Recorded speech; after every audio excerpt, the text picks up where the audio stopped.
Ser podcast.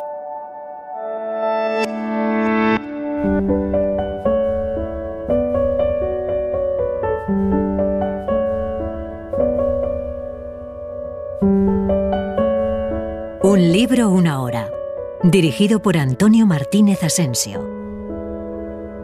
Bienvenidos al podcast de Un libro, una hora. En el episodio de hoy os vamos a contar Una habitación con vistas, de E.M. Forster. Edward Morgan Forster nació en Londres en 1879 y murió en Coventry en 1970. Fue novelista, ensayista y libretista. Con solo 6 novelas es uno de los autores claves de la literatura inglesa. Estuvo propuesto en 16 ocasiones al Nobel de Literatura. Es el autor de Donde los ángeles no se aventuran, de El más largo viaje, de Regreso a Howard's End, de Pasaje a la India y de Maurice, escrita en 1914, pero publicada póstumamente por expreso deseo del autor, lo que pone de manifiesto el sufrimiento con el que Forster vivió su condición de homosexual en un país en el que hasta los primeros 80 las relaciones entre adultos del mismo sexo no eran completamente legales. Una habitación con vistas se publicó en 1908. Es una novela deliciosa, una bella historia de amor, divertida, profunda y muy emocionante. Vamos allá. La señora no tiene derecho a hacer esto, dijo la señorita Bartlett. Ningún derecho. Nos prometió habitaciones al sur con una panorámica conjunta. En su lugar, aquí tenemos habitaciones al lado norte y dan a un patio y bien alejadas. Lucy. Así comienza Una habitación con vistas, con la señorita Bartlett y su prima Lucy Honeychurch protestando nada más llegar a la pensión Bertolini, en Florencia. Algunos de los huéspedes intercambian miradas en el comedor y uno de ellos, apoyándose en la mesa, dice que su habitación tiene vistas. La señorita Bartlett se sobresalta. Generalmente, en una pensión, la gente se examina a distancia un día o dos antes de empezar a hablarse y generalmente no se dan a conocer hasta que ya se han observado atentamente. No le cupo la menor duda de que el entrometido era un mal educado antes incluso de mirarlo. Era un hombre de edad avanzada, de figura pesada y con un rostro terso, recién afeitado y grandes ojos. Había algo infantil en esos ojos, aunque no era el infantilismo de la senilidad. ¿De qué se trataba exactamente? Es algo que la señorita Bartlett no se paró a considerar cuando pasó revista a su vestimenta. No le pareció nada bien. Probablemente intentaba entrar en relación antes de que pudieran considerarse conocidos. El anciano presenta a su hijo George y dice que él también tiene vistas y les ofrece intercambiar las habitaciones. La señorita Bartlett, como contestación, abre la boca tan poco como puede y dice que muchas gracias, pero que eso es imposible. Lucy intenta intervenir, pero su prima la interrumpe. El anciano da golpes con los puños en la mesa y le pide a su hijo que las convenza. George dice que es completamente obvio que deberían tener ellas las habitaciones con vistas. No miró a las damas mientras hablaba, pero su voz sonó algo perpleja y afligida. Lucy también estaba perpleja, pero se dio cuenta de que desembocaban en lo que se conoce como hacer una escena, y tenía un extraño sentimiento de que fuera lo que fuera, aquellos turistas poco refinados hablaban y la discusión se refería no a las habitaciones o a las panorámicas, sino a algo completamente distinto, de cuya existencia no se había dado cuenta antes. A la señorita Bartlett le parece imposible desairar a alguien tan grosero. Mira a su alrededor para ver si todos son así o para pedir ayuda y le dice a Lucy que esa pensión es un fracaso, que mañana se mudarán. Pero en ese momento aparece en el comedor un conocido, el cura de una rectoría cercana a su casa. Lucy se levanta y le dice a su prima que tienen que quedarse, aunque las habitaciones sean malas. Y poniéndose en pie, saluda al señor Bibb, que no la recuerda con tanto detalle como Lucy a él, pero se sienta con ellas. El cura les explica que no tienen que dejar de ver en Florencia. Enseguida le cuentan el ofrecimiento que han recibido del anciano, que se apellida Emerson, y de su hijo George. El señor Bibb se queda un momento pensativo. Es una persona más bien peculiar. El señor Bibb vaciló de nuevo y luego dijo amablemente: me parece que no se hubiera aprovechado de que hubieran aceptado, ni tan siquiera esperaba que le demostraran gratitud. Tiene el mérito, si es un mérito, de decir exactamente lo que piensa. Tiene unas habitaciones a las que no da valor y cree que ustedes se lo darían. No pensó ni por un momento en imponerles ninguna obligación, sino que pensó en ser amable. Es muy difícil, al menos yo lo encuentro difícil, entender a personas que dicen la verdad. Después de la cena, el señor Bibb, en la sala de fumadores, recibe de nuevo el ofrecimiento del señor Emerson, así que va a comunicárselo a Lucy y a la señorita Bartlett, y esta vez aceptan. Eso sí, Charlotte Bartlett le dice a su prima que ella se quedará con la habitación del joven, que es la más grande, porque siempre es mejor que Lucy le deba el favor a un anciano, más que a un hombre joven. Charlotte viaja con todos los gastos pagados por la madre de Lucy para acompañar a su prima, casi para cuidarla al ser mayor que ella. Cuando Lucy llega a su habitación, abre la ventana y respira el aire limpio de la noche, pensando en la amabilidad del caballero que le ha permitido ver las luces bailando en el Arno y los cipreses de San Miniato y los valles de los Apeninos, oscuros, la luna saliente escondida detrás. Una habitación con vistas está entre las 100 mejores novelas de la literatura inglesa del siglo XX, y como señala José Francisco Fernández en El norte de Castilla, es probablemente la mejor novela para leer y discutir en una clase de escritura creativa.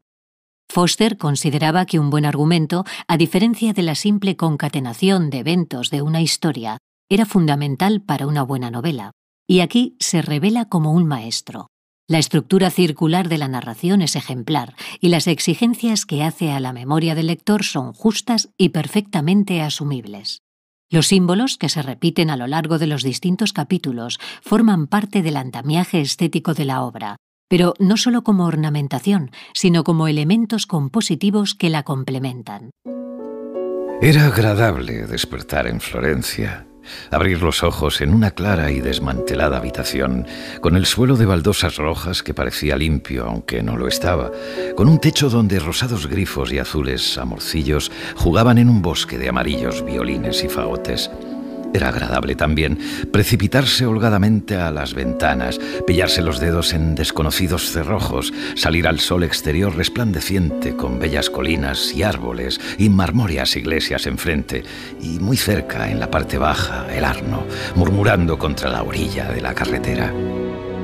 La señorita Bartlett irrumpe en la habitación de Lucy y lo primero que hace es regañarla porque no ha echado el cerrojo, y ha salido a la ventana antes de haberse vestido completamente. Charlotte está algo cansada y prefiere pasar la mañana instalándose, pero a Lucy le apetece salir y piensa que puede hacerlo sola.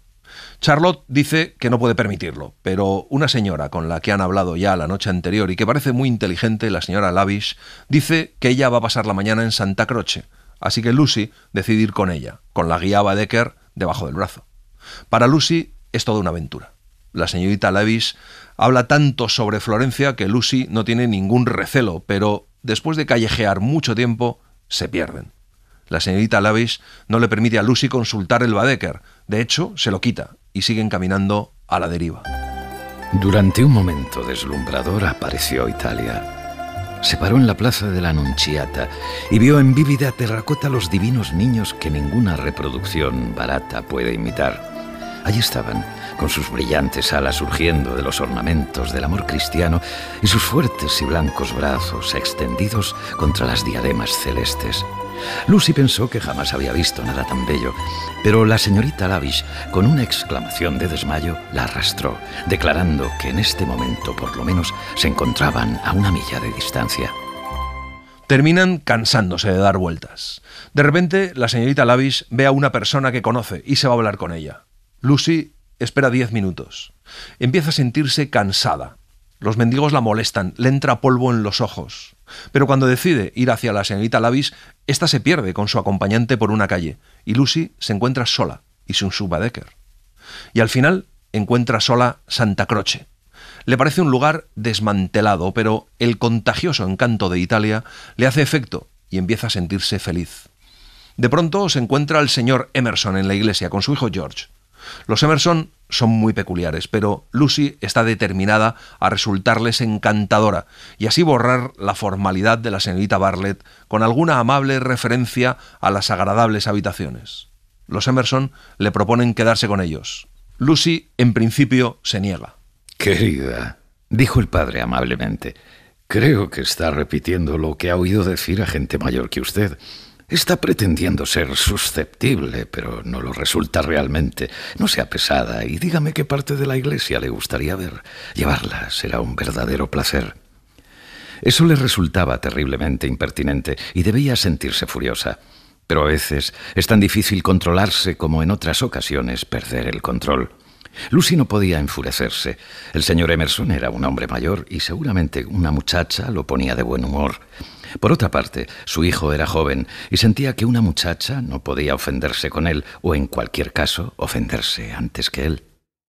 Así que Lucy dice que quiere ver los Giotto y George la conduce a la capilla Peruzzi. Había en George cierto aire de maestro y Lucy se siente como un niño que ha hecho una buena pregunta en la escuela. Luego, Lucy deambula con el anciano por la iglesia y hablan de George. El señor Emerson le dice que George siempre está triste. Entonces, el señor Emerson le hace a Lucy una propuesta. No le pido que se enamore de mi chico, pero sí creo que podría tratar de entenderlo. Está más cerca de su edad y si se deja ir, estoy seguro de que es usted una persona razonable. Quizá pueda ayudarme. Ha conocido a muy pocas mujeres y usted tiene tiempo. Se va a quedar aquí varias semanas, ¿no es cierto? Pero déjese ir. Tiene tendencia a la confusión. Si puedo sacar conclusiones de lo que sucedió anoche. Déjese ir. Extraiga de lo más hondo esas ideas que no comprende. Extiéndalas al sol y descubra su significado. Si entiende a George, quizá aprenda a entenderse usted. Será bueno para los dos. Lucy no sabe ni qué responder. Pero de pronto aparece la señorita Bartlett. Seguramente se ha enterado que se ha perdido ya por algún cotilleo de la pensión. El señor Emerson se compadece de ella, pero Lucy se revuelve y le dice que ella se considera una muchacha muy afortunada y que se siente totalmente feliz. Y dándose la vuelta, se marcha con Charlotte. Al día siguiente, Lucy se sienta un rato a tocar el piano, en la pensión, y es algo que le tranquiliza. De hecho, nunca sabe lo que desea tan claramente que después de tocar algo de música. Y decide irse a dar una vuelta sola, por Florencia, en tranvía. Compra una postal del nacimiento de Venus de Botticelli y de algunos frescos de la Capilla Sixtina. Tiene la sensación de que el mundo está lleno de cosas bellas y ella quiere lanzarse a esas cosas bellas. Entra en la Piazza de la Signoria. Está a oscuras. Es la hora de la irrealidad. Sus ojos se dirigen, llenos de deseo insatisfecho, hacia la torre del palacio. Entonces, sucede algo de verdad. Dos italianos en la loggia peleaban por una deuda. «¡Cinque lire!», gritaban. «5 liras». Se atacaron mutuamente y uno de ellos resultó herido en el pecho. Lanzó un quejido, se volvió hacia Lucy con una mirada intensa, como si tuviera que transmitirle algún mensaje. Abrió sus labios para dárselo y una bocanada roja surgió entre ellos, resbalando por su barbilla sin afeitar. Eso fue todo. Una multitud surgió de la oscuridad. Apartaron de ella al insólito hombre y lo condujeron a la fuente. Se dio el caso de que el señor George Emerson se encontraba a pocos pasos de allí, mirándola a través del charco donde había estado el hombre. Lucy se desmaya y cuando abre los ojos está sentada en unos escalones a la entrada de los Uffizi. George la ha llevado hasta allí. De pronto se acuerda de sus reproducciones. Han quedado en el suelo y George va por ellas. Le cuenta que el hombre probablemente ha muerto. Ella habla del carácter de los italianos, se muestra casi locuaz y pronto supera el horror de la sangre. Se levanta y empieza a caminar. De pronto se da cuenta de que George ha arrojado por la espalda algo al agua. Son sus láminas. Lucy no entiende por qué lo ha hecho y George le dice que estaban llenas de sangre. Cuando están cerca de la pensión, Lucy le pide que no cuente a nadie lo que ha pasado y él se lo promete. «Bien, muchísimas gracias», repitió Lucy. «Qué deprisa suceden las cosas extraordinarias. ¿Y cómo se vuelve luego a la vida de siempre?» Yo no. La ansiedad hizo que ella le preguntase qué quería decir. Su respuesta fue desconcertante. «Probablemente desearé vivir». «¿Pero por qué, señor Emerson? ¿Qué quiere decir con eso?» «Probablemente desearé vivir, digo». Con los codos apoyados en el parapeto, Lucy contempló el río Arno, cuyo estruendo sugería a sus oídos una melodía inesperada. Al día siguiente, el reverendo Bibb, el reverendo Eager, el señor Emerson y su hijo George, la señorita Lavish, Charlotte Bartlett y Lucy se van de excursión al campo, al Fiesole. George, con toda naturalidad, ha manifestado su deseo de que Lucy y él mantengan un trato más personal, pero Lucy, elegantemente vestida de blanco, se ha negado, no porque él le disguste, sino porque ignora lo que ha sucedido entre ellos y sospecha que él sí que lo sabe, y eso le da miedo. Cuando llegan al campo se separan. Los Emerson se van por su lado, los dos sacerdotes se van a caminar y la señorita Lavish y Charlotte Bartlett se sientan tranquilamente. Lucy se aburre y decide ir a buscar a los sacerdotes. Como no sabe dónde ir, le pregunta al cochero por los buoni uomini, los hombres buenos, y el italiano guía a Lucy entre la maleza. Oyen unas voces y el italiano dice que ahí está, écolo. En el mismo momento, el suelo cede y con un grito, Lucy cae de entre la espesura. La rodean luz y belleza. Ha ido a parar a una terracita abierta, alfombrada de violetas, de un extremo a otro. De pie en el margen, como un nadador que se prepara, estaba el buen hombre. Pero no era el buen hombre que ella había pensado y estaba solo. George se había vuelto al oír su llegada. Por un momento la contempló como si fuera alguien que bajaba de los cielos. Vio la radiante alegría en su cara, las flores que batían su vestido en olas azuladas, los arbustos que la encerraban por encima. Subió rápidamente hasta donde estaba ella y la besó. Antes de que ella pudiera decir algo, casi antes de que pudiera sentir nada, una voz llamó: «¡Lucy! ¡Lucy! ¡Lucy!». La señorita Bartlett, que era una mancha oscura en la panorámica, había roto el silencio de la vida. Deciden volver al ver acercarse una tormenta, pero el señor Emerson anuncia que su hijo volverá andando. Bajo la manta de viaje, Lucy siente la suave presión de la mano de su prima. Lucy tiene que explicar a Charlotte lo que ha pasado. Tuvo ideas absurdas. Por un momento, él la miró como alguien en un libro. No piensa en lo que ha sucedido, sino en cómo describirlo. Tiene que contarle todas sus sensaciones, sus raptos de valor, sus momentos de irrazonable felicidad, su misterioso descontento. Y cuando lo hace, se queda más tranquila. Lleva 4 horas lloviendo y la lluvia corre por las oscurecidas ventanas de la pensión. Charlotte cree que hay que silenciar a George. Charlotte lo interpreta todo como si George se hubiera comportado como un sinvergüenza, y Lucy, de alguna forma, se deja convencer. Antes de acostarse, Lucy ve llegar a George a la pensión, empapado. Charlotte le está esperando, también, para hablar con él. Y por la mañana salen hacia Roma. Allí están unos viejos amigos, los Weiss y su hijo. Como indica José Francisco Fernández, una habitación con vistas presenta a un personaje en busca de una revelación. La joven Lucy Honeychurch quiere una habitación con vistas en su pensión en Florencia. Pero eso significa, y el lector lo intuye, que la joven anhela algo más que un punto de observación privilegiado. Lo que en realidad quiere es una vida llena de emociones, viajes, relaciones, afectos. El despertar de Lucy ante el mundo que se ofrece ante su ventana, el librarse del corsé protector de su familia, será el hilo fundamental de la trama. Y Foster no se apresura a desmadejar el ovillo, sino que lo deshace pacientemente. Después de estar en Roma, Lucy vuelve a su casa, a Windy Corner. Las cortinas del salón en Windy Corner habían sido corridas, pues la alfombra era nueva y había que protegerla del sol de agosto. Eran unas cortinas pesadas que llegaban casi hasta el suelo, y la luz que dejaban pasar era tenue y variada. Windy Corner se ha construido en la línea de promontorios que dominan la campiña de Sussex. En la casa de los Honeychurch están Freddie, el hermano de Lucy, y su madre. Freddie está nervioso porque Cecil Weiss va a pedir por 3ª vez la mano de Lucy. Todo empezó en Roma. Freddie no está de acuerdo con que Lucy se case con Cecil, pero no ha sido capaz de decirlo. A la madre de Lucy sí que le gusta Cecil. Conoce a su madre y él le parece un joven agradable, inteligente, rico y bien relacionado. De pronto entra Cecil. Es alto, refinado como una estatua gótica, con espaldas que parecen fuertemente cuadradas por un esfuerzo de voluntad y una cabeza que se levanta un poco más del nivel de visión usual. Bien educado, bien dotado y sin ninguna deficiencia física, tiene cierto defecto que el mundo moderno conoce como autosuficiencia. Les cuenta que Lucy, al fin, ha aceptado. La señora Honeychurch se pone muy contenta. Conocí a Lucy desde hacía muchos años, pero solo como una muchacha corriente que tenía aficiones musicales. Podía aún recordar su propia depresión aquella tarde en Roma, cuando ella y su terrible prima le cayeron encima como llovidas del cielo y le pidieron que las acompañara a San Pedro. Aquel día su futura esposa le había parecido una típica turista, parlanchina, inmadura, cansada por el viaje.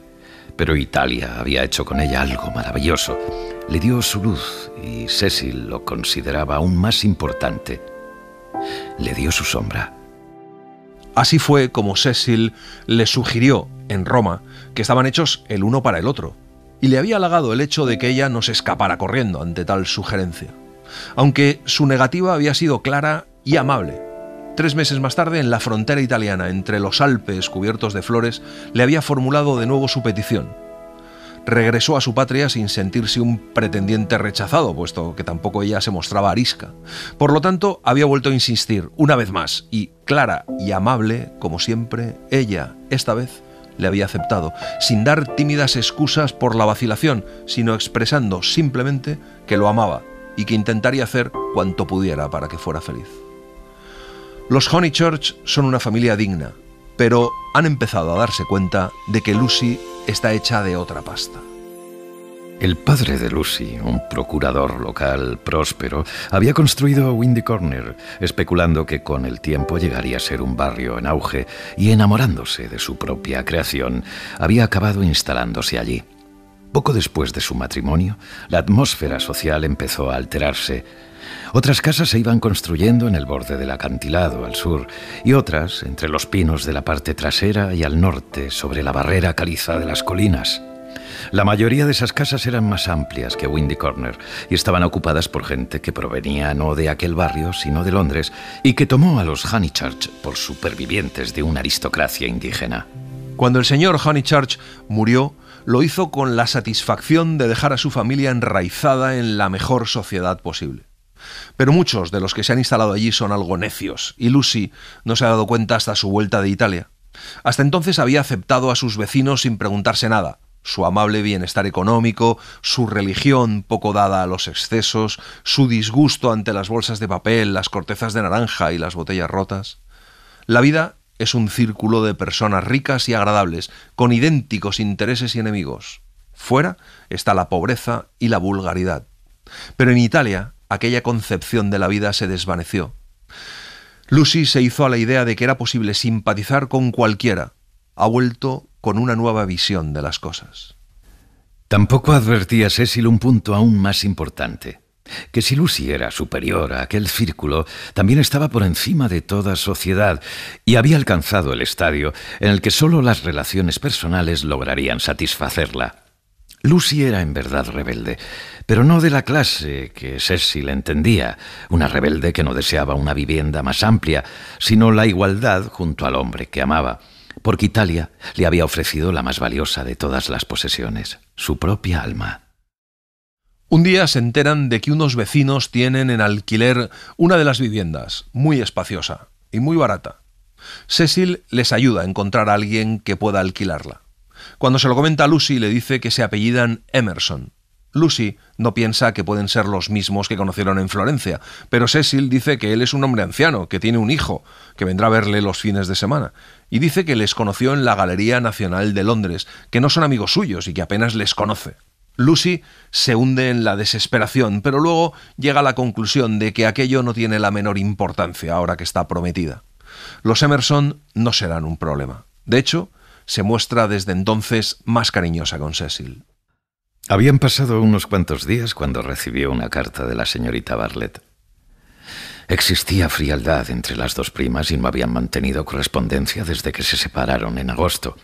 La frialdad databa desde lo que Charlotte llamaba la escapada a Roma, y en Roma había ido en aumento sorprendentemente.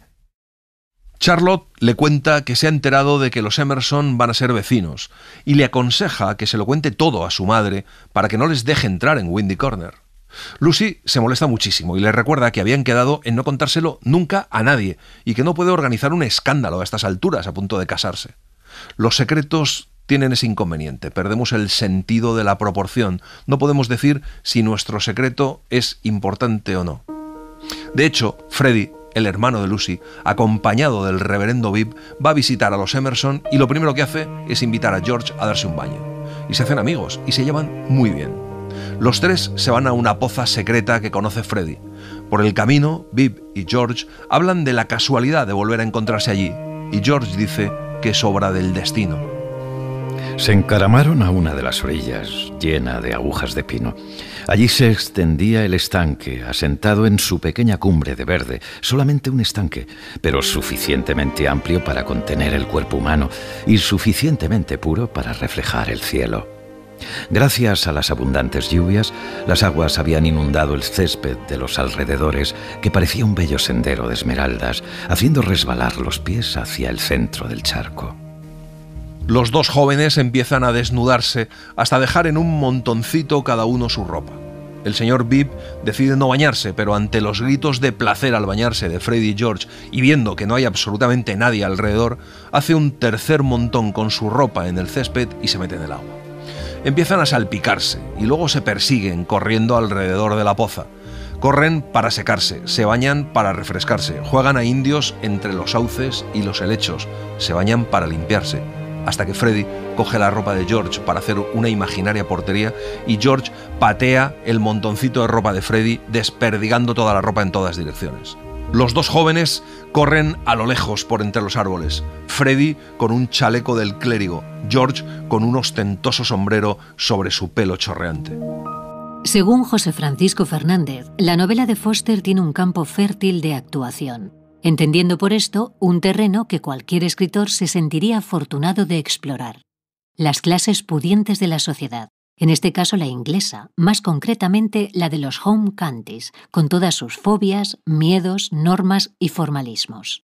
También incluido en el lote estaría el recelo de la burguesía ante el intruso, ya sea este un extranjero o un recién llegado a ese estamento social. En una habitación con vistas, el marco histórico lo proporciona la época eduardiana, un periodo en el que ya se veían las grietas del gran edificio victoriano. De pronto oyen voces. Llega gente. Ni George ni Freddy eran demasiado refinados. Sin embargo, no habían oído la última advertencia del señor Bibb o habrían rehuido encontrarse con la señora Honeychurch, Cecil y Lucy, que iban a visitar a una anciana señora Butterworth. Freddy dejó caer el chaleco a sus pies y se escondió por entre unos helechos. George gritó al encontrárselos delante, giró en redondo y se alejó raudo por el sendero que llevaba a la poza, todavía con el sombrero del señor Bibb en la cabeza. Cecil le dice a las mujeres que le sigan, creyendo siempre que debe guiarlas, aunque no sabe muy bien dónde, y protegerlas, aunque tampoco sabe muy bien de qué. Y de hecho, las lleva hasta los helechos donde está Freddy escondido. Lucy se ha refugiado al máximo bajo su sombrilla y es la que está más afectada por lo sucedido. Freddy sale de su escondite antes de que le pisen. El señor Bibb sale de la poza en cuya superficie flotan prendas íntimas. Lucy quiere salir de allí, pero en ese momento aparece George saludando a Lucy. Y la señorita Honeychurch le saluda inclinando la cabeza.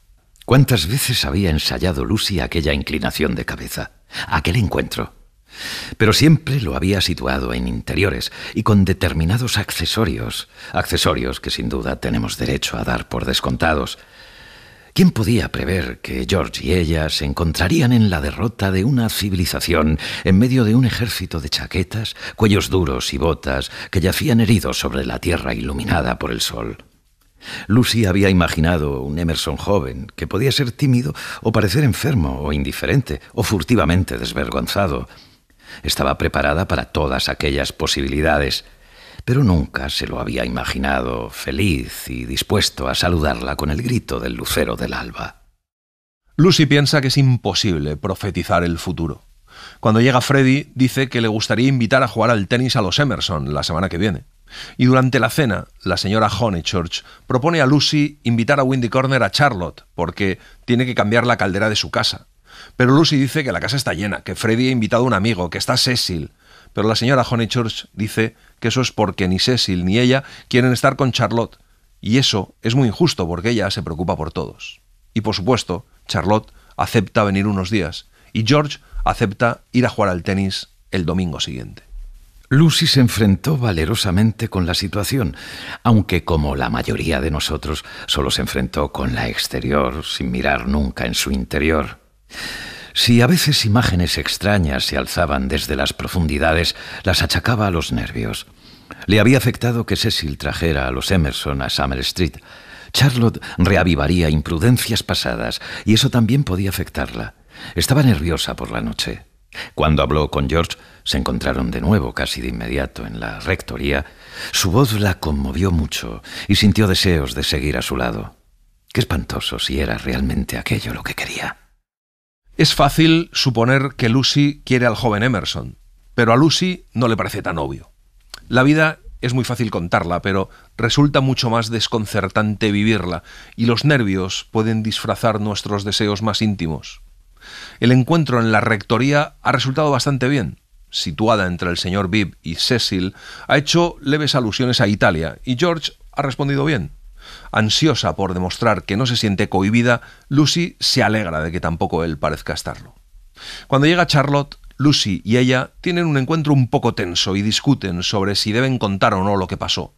Lucy vuelve a explicar, y así se lo explica a ella misma, la escena del beso en Florencia, diciendo que George en realidad no fue un bellaco, sino que perdió la cabeza por las circunstancias y el entorno, pero que a él no le gusta a ella, ni a ella a él, por supuesto. El domingo que siguió a la llegada de la señorita Bartlett fue un día glorioso, como la mayor parte de días de aquel año.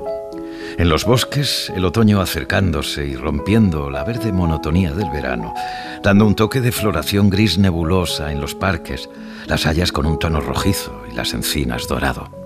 En la cima de las cumbres, batallones de oscuros pinos evidenciaban el cambio, aunque eran de hojas perennes.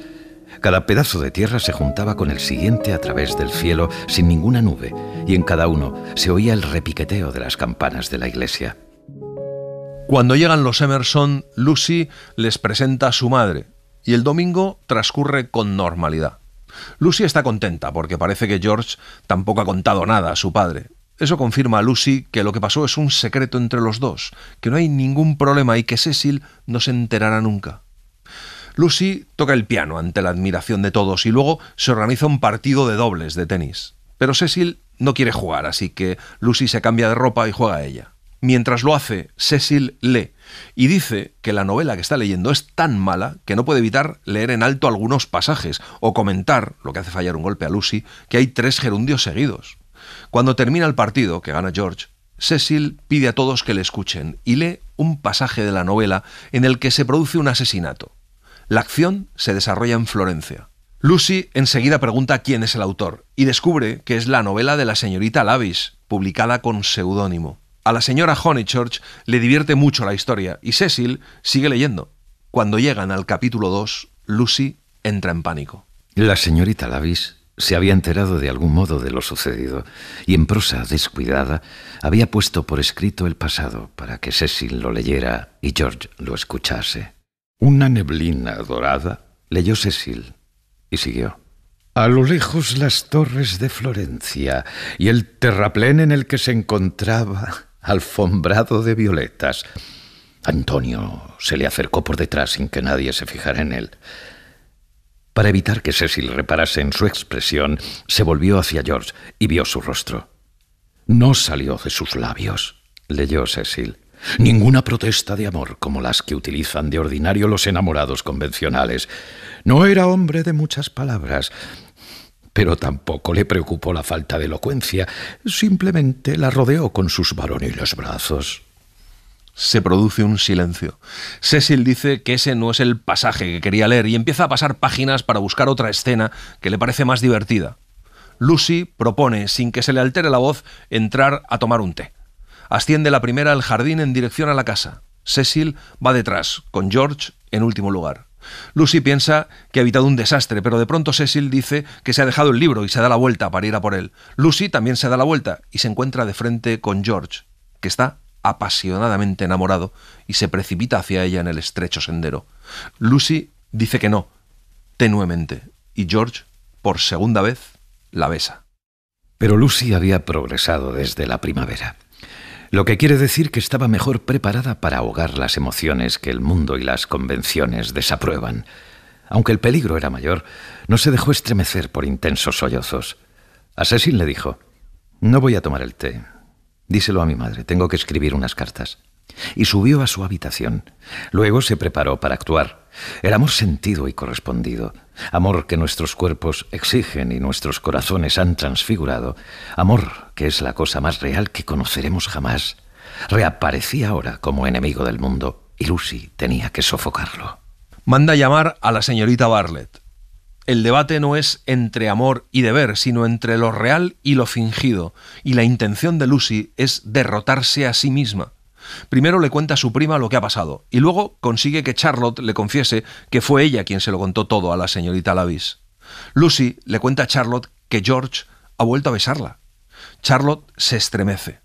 Lucy le pide que hable con él, como hizo en Florencia, y juntas bajan al comedor, donde George, acompañado por Freddie, pasea arriba y abajo. Lucy le dice a Freddie que salga. Charlotte, completamente aterrada, coge un libro y aparenta leer. Lucy no quiere enredarse en un discurso complicado, así que solo le dice que no puede tolerarlo, que no puede ni hablarle, y enrojeciendo a medida que habla y señalando hacia la puerta, le pide que salga de la casa y no vuelva a poner los pies allí mientras ella esté. «No irá a decirme», respondió George, prescindiendo por completo de la señorita Bartlett. «No irá a decirme que se va a casar con ese individuo». Lucy no se esperaba aquella frase. Se encogió de hombros, como si la vulgaridad del otro la agotara. «Resulta usted sencillamente ridículo», dijo sin alzar la voz. Entonces las palabras de George se alzaron graves sobre las suyas.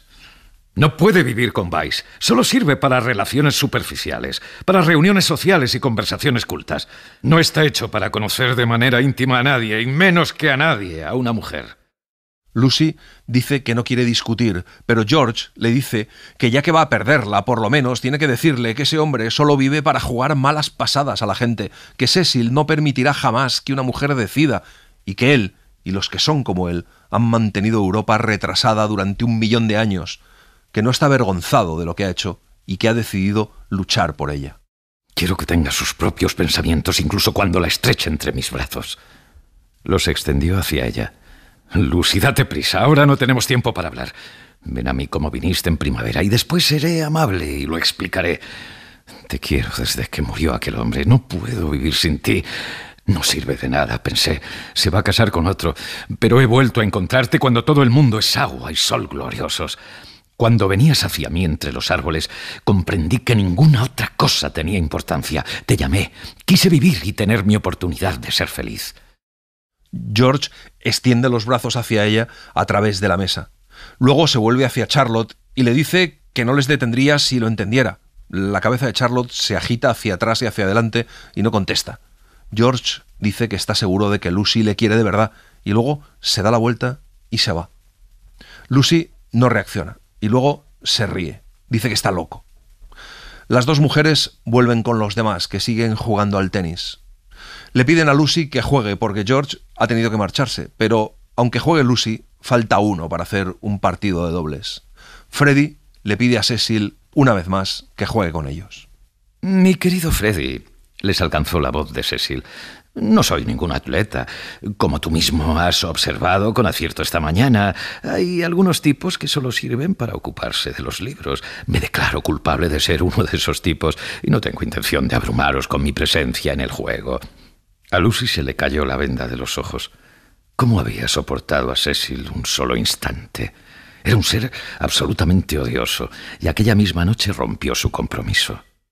El desconcierto de Cecil es total. Se queda con un vaso de whisky en la mano sin saber qué decir. Lucy le dice que lo siente, que lo ha pensado mucho y que se ha dado cuenta de que son demasiado distintos. Le pide que le devuelva su libertad y que intente olvidarla.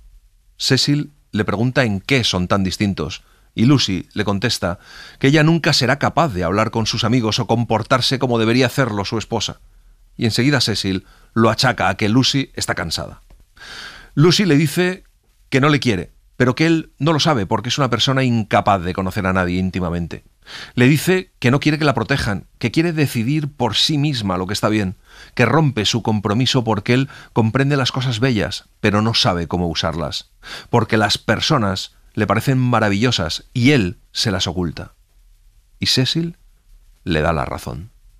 Lo contempló mientras subía sin hacer ruido al piso alto y vio cómo las sombras de los pasamanos le cruzaban el rostro como un agitar de alas. En el descansillo, Cecil hizo una pausa, fuerte en su renuncia, y le envió una mirada de belleza memorable. Pese a toda su cultura, Cecil era una asceta en el fondo, y nada en su amor le favorecía tanto como abandonarlo. Lucy intenta no pensar en George. Por un momento deja de intentar comprenderse a sí misma.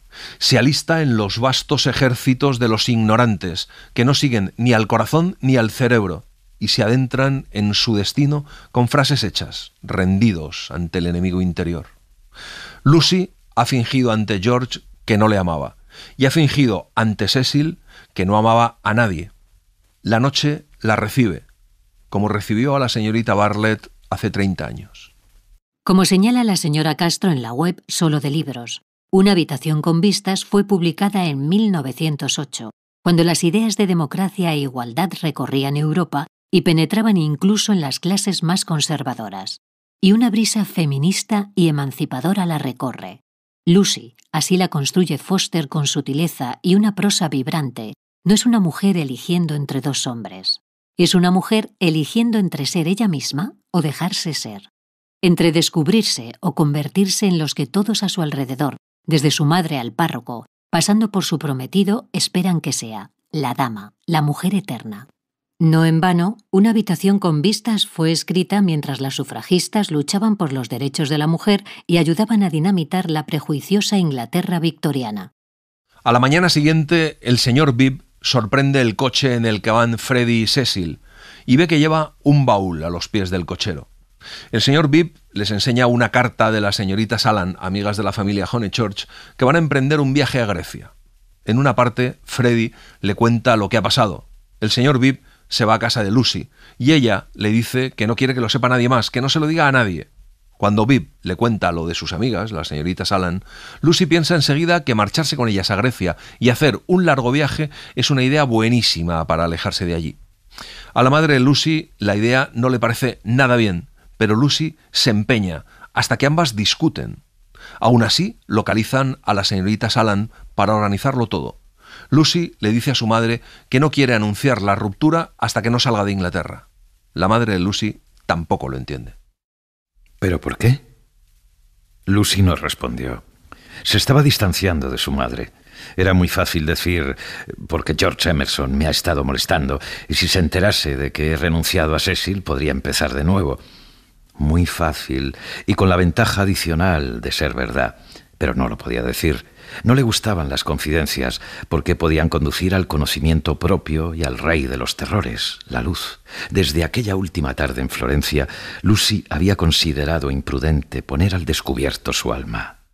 Por su parte, la madre de Lucy piensa que su hija prefiere contárselo a sus amigas solteronas antes que a Freddy o a ella, y tiene la sensación de que quiere irse de casa.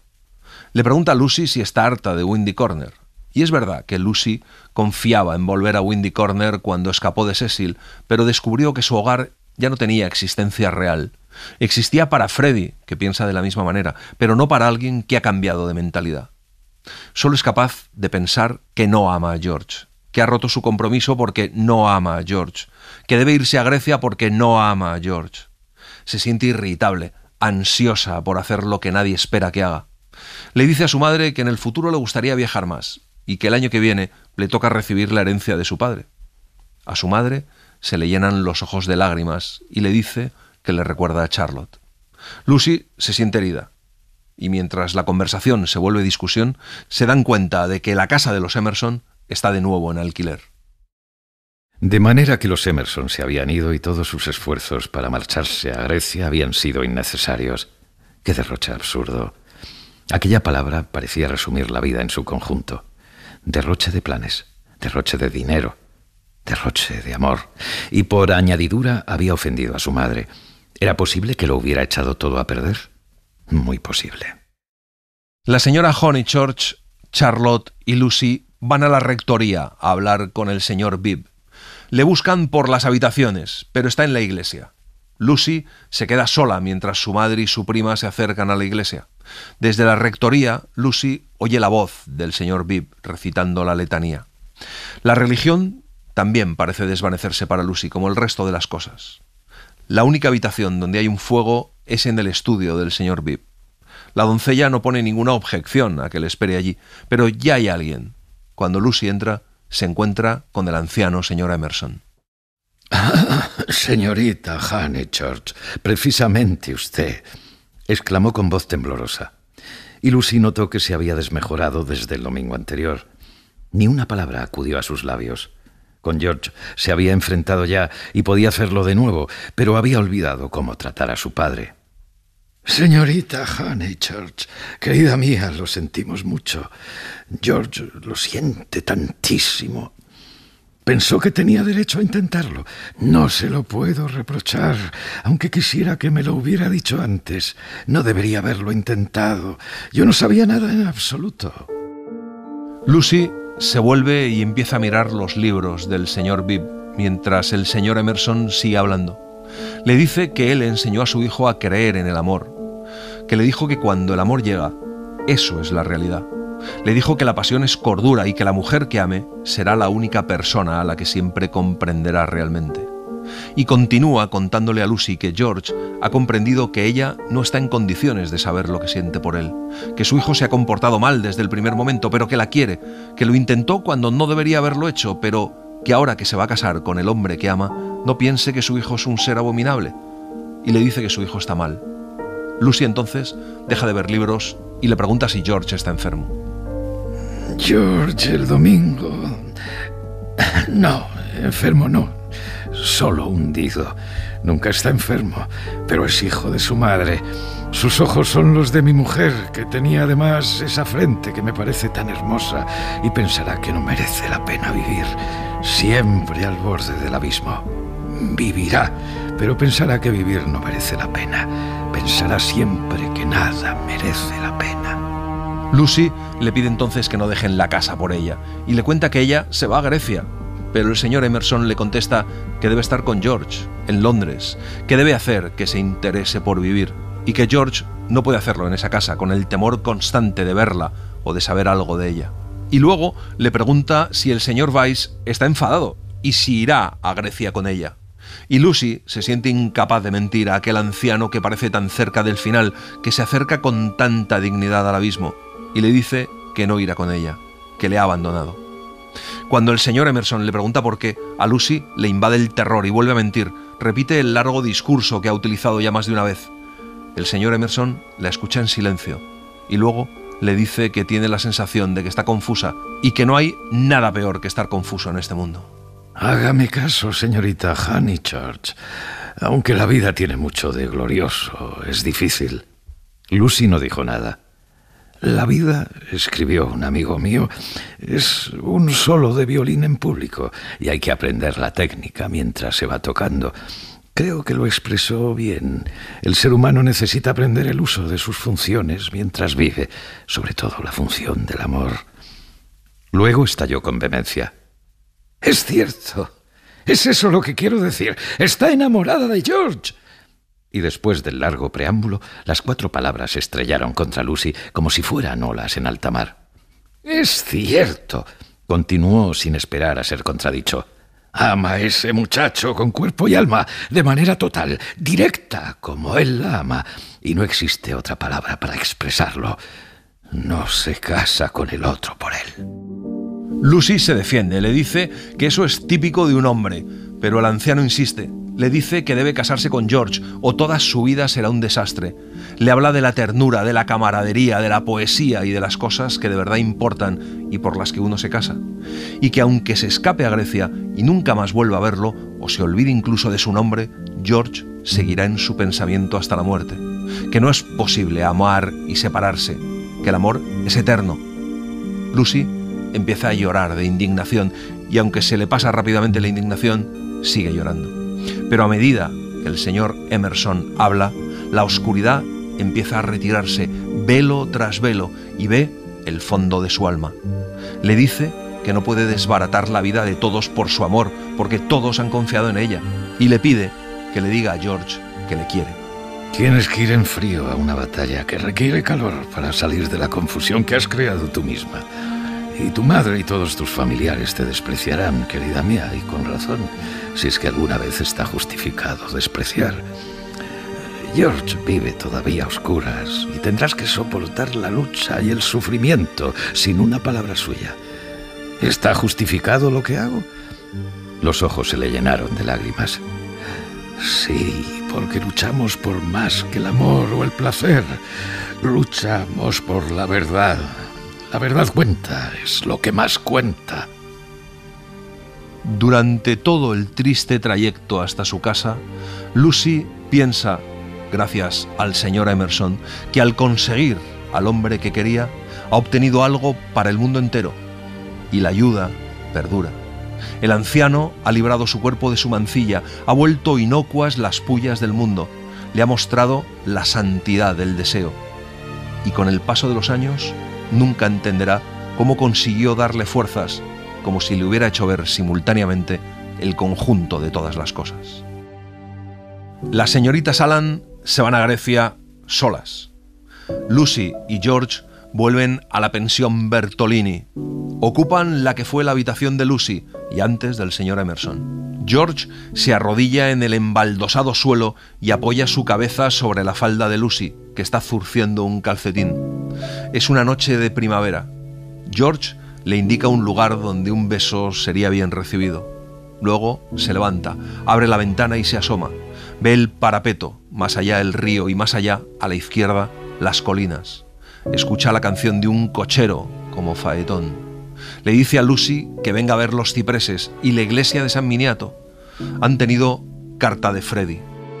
La alegría de George era absoluta, pero la de Lucy encerraba amargura. Los Honeychurch no la habían perdonado. Estaban indignados por su pasada hipocresía.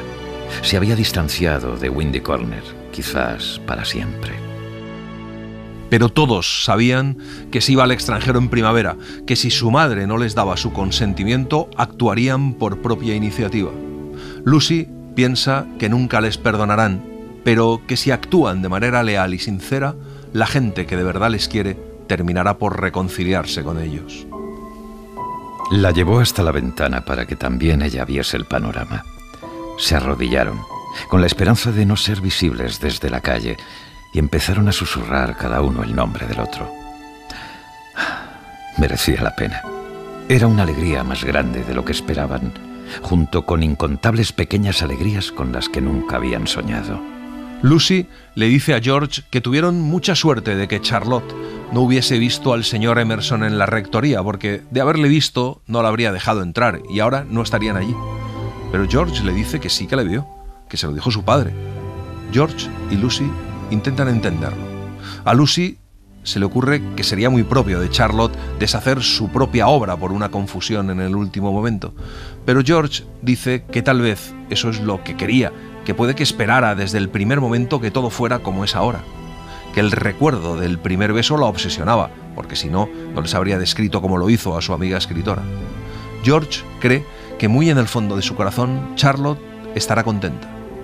Lucy murmura que es imposible, pero recordando las experiencias de su propio corazón, dice que cabe que sea posible. La juventud los envolvió. La canción de Faetón anunciaba pasiones correspondidas, amor alcanzado, pero los dos tenían conciencia de un amor más misterioso que aquel. Escucharon el río que llevaba las nieves del invierno hasta el Mediterráneo.